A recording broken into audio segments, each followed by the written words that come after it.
Welcome, Sandman Nation. I'm Nate. He's Brandon. We are the St. Louis Syndicate. Brandon, we are the named St. Louis Syndicate. We're not We are. Enter Sandman at the InterSandmanPodcast.com or, I heard the boys tried to explain what they are, but I still think, they should be like Bane's crew or, the beer drinkers or, the two bald-headed amigos and one guy with a hat. All kind of fun stuff. There's anything they could be. They definitely ran through several quite funny ideas I that they put together. I was not prepared for the stance to be the name of the podcast is the same as the name of the website, is the same as the name of the YouTube channel. So that caught me off guard. I figured there was going to be, a funny response, but I that one caught me flat-footed. Settling I on was the not ready for that. same old, same old. That's Yeah, all right. Hey, when yeah. you're somebody as grand and as great as the Sandman, you don't have to change it. That's it. No, That's all it is, right? If you've established that you're the king, then the king rules, right? I mean, that's how for it sure. is. So we're gonna just have to go with that, I guess, for now until they come up with Yeah. something crazy. So when we do our challenges to them, we're just gonna have to do it to the Inner Sandman podcast group at innersandman.com, hashtag backspace Sandman Sports. Exactly.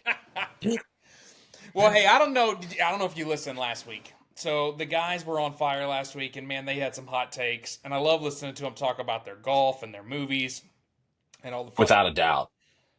But there was a really good one last week, buddy, that we got to talk about. I don't know if you heard, but Bierman thinks he has a doppelganger. Okay. A doppelganger. And he says back in the day, he was Steve Sanders from 90210. Okay. Remember Steve Sanders? Yeah, yeah. I vaguely, I gotta. Blonde Goldilocks. I mean, Yeah. hey, to Bierman's credit, Sandman Nation, Blonde Goldilocks, he had some chicks back in the day on 90210. Sure. He wasn't quite, Jason Priestley. So he didn't quite get that. But, maybe Bierman has some moves. So let's just talk about this. Let's have a legendary review. Remember last week we talked about how the legends did? Right. Let's have a legendary review of Bierman and Steve Sanders. So here's Okay. Bierman. We love Right. Bierman, man. He's Uh-huh. ear tap, right? He's the leader of the pack over there. He's the narrator. He's got jokes. We like Bierman. This is fantastic. Uh-huh. Do you remember? Here's Steve Sanders. Okay. That is vaguely what I remember him looking Now this like. guy's It does name kind is of look like somebody put a wig on a guy that has a skinnier head, but yeah, like I do remember him running around. Ian Ziering. And if you remember, Ian Ziering dated a supermodel. She was in Playboy. Yeah. Very nice looking lady. So he did well for himself, and Bierman brags on his lovely bride. So kudos to Mr. Right. Bierman and kudos to Mr. Ziering. But let's see, what would it look like today if those golden Sure. locks were with? Let's do it. Let's see it. Okay. Bang! There he is. Aged well to perfection, just a slight gray goatee, squinty eyes, kind of like, that's kind of like the Clint Eastwood look. That looks so good. That's great. He's gonna love that. Yeah. This is fantastic. This Okay. is a legendary review. So maybe next week we'll take a look and see if we can't get Pat in the Bane mask. Sure. For now, this here is what Bierman would look like had he had his golden locks still. Yeah. No, I like this. The Enter Sandman sports guys need to get some graphics going so that we can fire these back and forth. Could you imagine what they would do to us? Oh, we would look like Uh-huh. horses' asses, dude. All right. Well, hey, we love you guys. You guys are awesome. Got our swag. Absolutely. Going. I got my Sandman hat. Yeah. Got his. Got a rep when I'm You guys are running around rock St. Louis. stars. Just thought we'd have a little fun with you. Brandon and I are here to talk about the AL West. We talked last week about what we're going to do. Right now, we're in on our our overall results of what we think we're doing with the AL West. Brandon, what do you think? How's the AL West breaking down? What we've got here on the slide, just for our audience, you got the 2024 results off to the left, and you've got the DraftKings over/under numbers over to the right, and then we can kind of go a little bit deeper here. What are your initial thoughts on the AL West? My initial thoughts are that I don't know exactly why the Astros are being put at the top of the division. Hmm. I think that they are in a position to at least be caught by the Mariners. Yeah. I don't know. The Texans, there's this, DeGrom messes me up, right? Because I watch him and I want him to go back to being the GOAT Oh, and, he was fun when he was just hot.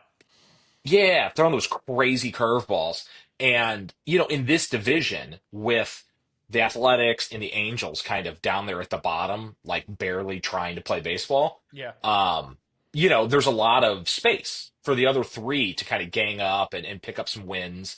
But me, I'm kind of arrows up on the Mariners and kind of arrows down on everybody else when it Okay. comes down to it. You know, I think the for me, like the Athletics is the most actionable one. Like this might be the most sad season of baseball outside of what's happening with the White Sox Yeah. Yeah. that goes around. Just playing in like a college stadium somewhere in Northern California. You know, how that could actually be kind of cool, right? They're going to be in Sacramento. And if you look at a couple different publications, they don't even have like a city name in front of them. You know, Oh, like they're just the Athletics, right? They're not the Las Vegas Athletics. They're just the Athletics. Um, and I'm going to talk about the Athletics for just a moment here. Last year, the A's finished with a record. I'm taking a look here at my chart. We've got it published for you guys. I don't even see. They're not even on the chart. They're so bad. The A's are all the way down at the very bottom. They project this year at 71 and a half wins. Um, that 71 and a half wins, I think, is a tad bit high. So I agree with you. The problem with them is they're young, they're inexperienced, but their young guys are not playing. Okay, they've got some guys that have been touted very heavily in Shea Langerless, Tyler Soderstrom, and Zach Geoff. These guys are very good. They all have less than 2 years experience, but they're not producing. Their numbers are weak, and if you take a look at what these guys did last year, um, you know, Zach Geloff had 25 stolen bases and 17 home runs. Not a bad season. Shea over in the catcher position had 29 homers, but they're all batting 220, 220, 211, 230. The highest batting average on the team is Brent Roker, the DH, who's 30, and he's batting 293. They just don't have the horses to keep up in the AL. I mean, because, yeah, sure, they're going to play a ton of games against the Astros and the Mariners and the Rangers and get just wiped, but they also got to play a ton of games against the Yankees and the Red Sox and the Orioles. sir. And they're the Guardians and the Tigers, they're going to just get mopped all over the place because these young guys are just not performing. So I 100% support your thought process there that the under play for the A's is probably a good move. Yeah, the only way that that works is if it turns out that this stadium's awesome Oh, and Sacramento just shows up and comes to a bunch of games and it turns into a party or something. Like, that's the only way that I see this not being a low 60s wins team. and the Like, truth to that, though, is Sacramento's never had pro baseball in their backyard. Uh, right. maybe they come out and watch the Mariners and they come out and watch the Yankees and they want to come out and watch some of the National League teams in the interleague. But are they coming out to support the A's though and make it a great A environment? Probably not. They're coming out to just watch baseball. Sure, sure, but like if you catch a heater, like the fun thing about baseball is that any season you can get on a roll, and because you play every day, you can keep a roll running. Yep. And that would be like I don't know, 71 and a half is a hilarious number in my mind, other than going, we're going to talk about this intangible of them getting out of Oakland and all of a sudden blooming in some fashion. Other than that, you're just I they're going to be in last place even with the Angels. Yeah. Like I it's crazy how weird and like um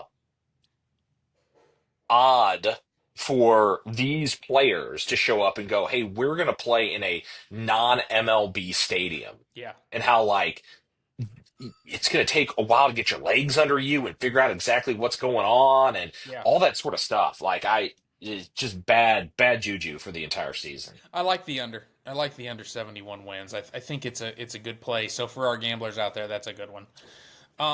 You brought up the Angels right there. I like that. The Angels, they're at 71 and a half also. They are projected to actually have a few less wins than the A's, but I kind of disagree with that philosophy. That being said, I did play. So the dollar sign you see there, that's me. I got a bet on that, right? I've got the Angels at less than 71 and a half wins. You take it to the bank. I put my own personal money on it. I have them about 62 to 63 wins, which depend. I don't know if they'll lose 100 ball games or not. If Trout doesn't play at all, which we know he's very injury prone and he's not starting the season on all fours, so that's going to be really indicative of they do any good or not. Because they have a terrible pitching staff. When you talk about the Los Angeles Angels, they really have a pitching staff of average dudes, man. They're 35, 35, 34, and then they got a couple 25-year-olds in there. Last year, these guys' stats, the best ERA on the team was 3.42, with the worst being 6.7. They just don't, they're going to give up a lot of runs. And while you hear names like Trout, Jorge Soler, Yon Moncada, Nolan Chanel, who's a pretty good rookie, Joe Adell, you hear these names and you think they should be doing something. They're just not. They haven't been. They've been in the league for a few years. Chanel's the only one that's been in the league for just less than a year. Everybody else has been 3 or 4 years. These guys are who they are, and they're not good. And they've got to play some tough teams. So to Yeah. support your thought process, they actually probably could be worse They than. definitely could. I don't disagree that like they could, but like when I'm looking at it, I just go, at least um they have fans. They're like going to come to the game, like watch them play I in the don't know. They're in evenings and LA, stuff. man. All those fans went to the Dodgers to watch Shohei. Well, the upside with the Angel Stadium has always been that like, it's a way like you have so many people and you can spread it out and like yeah, it's nothing like the Dodgers, but at least when you watch the games at 11 o'clock our time, Yeah. like the stadium's like half full. Yeah. Yeah. Yeah. Yeah. Like there's people walking around. It's nice out. Everybody can, wander in and watch some baseball. Yeah. No, and that's absolutely true. So last year the Angels had 63 wins. And actually, I was looking at our list over there. It says Sacramento, so they do have a city name. They had 69 wins. So I can see the Angels coming in pretty close at that 63 number. That makes a lot of sense to me. I feel like they're going to be right on track. And same really with the A's. They're going to be there. You'll see on the page I also have the Rangers. I picked the under on the Rangers. The Rangers number is 85 and a half, and I think that's a lot for the Rangers. I have the Rangers coming in more like 78 to 80, which still gives you a 5 cushion. I actually put some money on that as well. I think that it's important to note that they're just not going to be as good as they've been in the past, mostly because they're a little bit older. So I have an older rotation dealing with Eovaldi, Gray, and DeGrom, all over 34. They have a couple of up spots. Wyatt Langford, Evan Carter, they're young guys. They need to show up if the Rangers are going to get to 85 wins. I think they can, but I don't. I think they're going to lose games at the end. They've got a closer who's 39. And while we know that some players can play into their 40s, I'm not sure that their closer, who's named Chris Martin at 39, he's the 82nd overall ranked reliever, is going to get it done for them. Not loving that. So No, I feel there's a lot of things leaning towards the under for you betters out there. yeah, I like that one.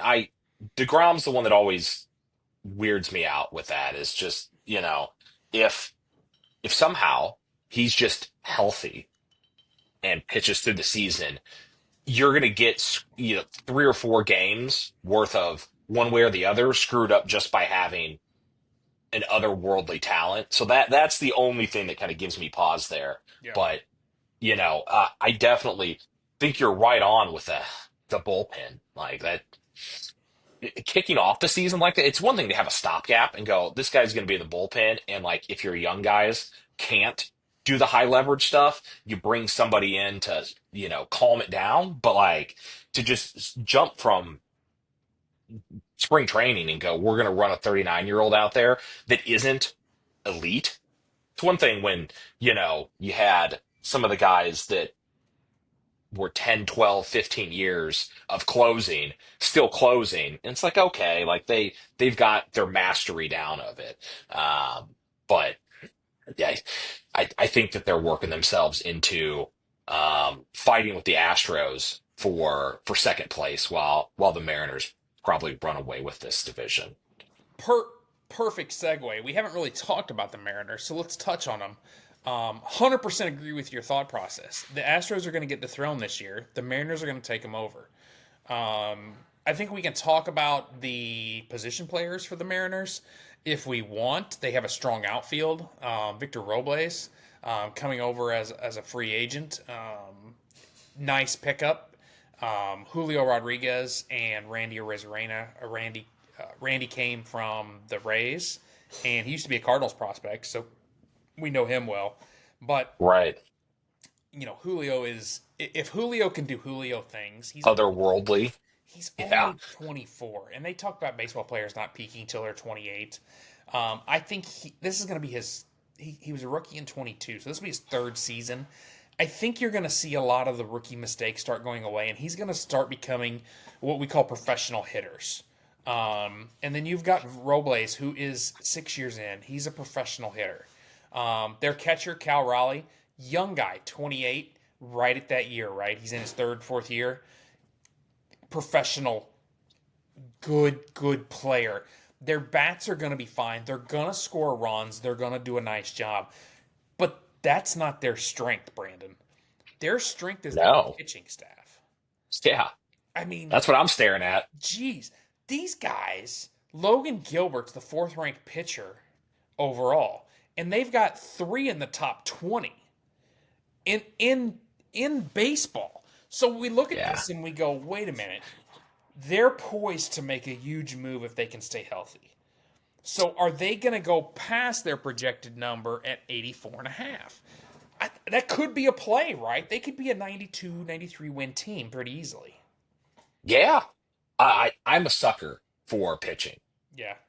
Like that's the thing that my eye always goes to is that, you do have the teams that just cannot get their offense started, and then obviously you have a problem for yourselves.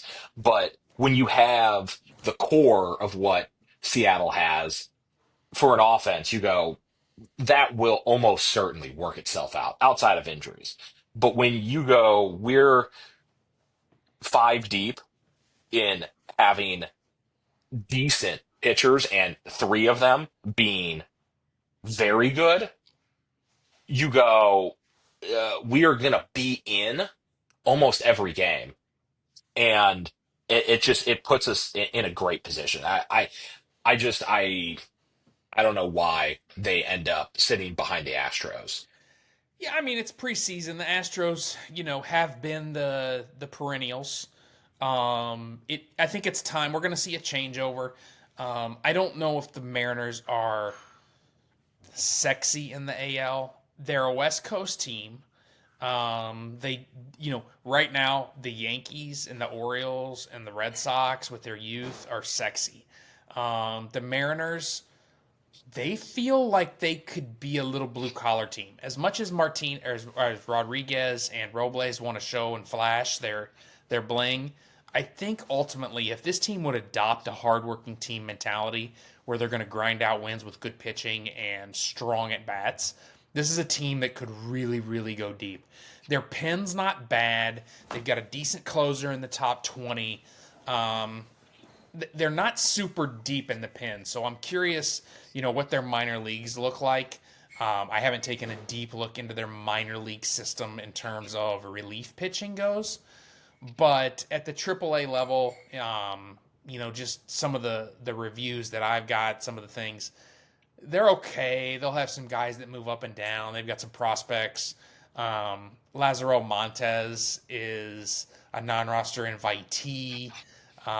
He's ranked. He was the number 7th in the organizational rank. He's out of Cuba from a couple years ago. He could come in and give them some innings if they get into trouble. They've got a good guy named Johnny Famelo, who is their 100th ranked player overall right now in the minors. In 2024, he was number 4, but he got injured. So this is a kid that could come in maybe and help him down the stretch when we get to August, September, when he gets healthy. I really see these guys doing something. They're not. I don't think they're going to supplant the Yankees. We'll talk about that when we get into our overall picks. But Sure. I'll tell you this. I'm pretty sure you have it. I have it. It's the MLB package. I've had it for years. Oh yeah. I mean, I think it's on auto renew, right? It's like $119 Uh-huh. every game. The only thing that sucks about it is I can't get my local games, but I watch the Cardinals locally anyway, so that's fine. But I can watch every out of market game. And when it gets to be 9 o'clock at night, I flip on the Mariners. I used to flip on the Angels because I want to see what Trout and Shohei were doing. Trout. But Sure. I'm going to watch the Mariners more this year. I want to see what they're doing. I think it's going to be interesting to watch. And that's up in Bill's territory. I'd be curious to hear Hmm. what Bill's take is on this. What does he think about these Mariners? Are they going to do something? Is he going to make a run? Is he going to go to the ball game, invite us all up, and go see the Mariners play? I don't know. We'll have to see. It looks like a great stadium too. It does. I've never been there. It's fantastic to watch on TV. Yeah. That's for sure. So that's Like they are always one of the ones that comes up on the MLB package when I've wound down whatever the 7 o'clock game is that I was watching. yeah. Well, I mean, that's how it used to be for you. Now that you've got little Ellis, you're probably going to bed a little earlier, so you may not catch as many West Coast games. But Yeah, we're gonna see. Hopefully he takes to watching baseball all summer. we'll see about that. Well, hey, we're going to come back. Our next one is going to be here in a couple days, the AL Central preview, where we're going to digest and talk about that. Maybe by then the boys will have come back and decided if they can name their podcast something other than .com, but we'll see how that goes. For the meantime, we are the St. Louis Syndicate, and we've got a name. I'm Nate. He's Brandon. Good luck with your bets, guys. Cheers.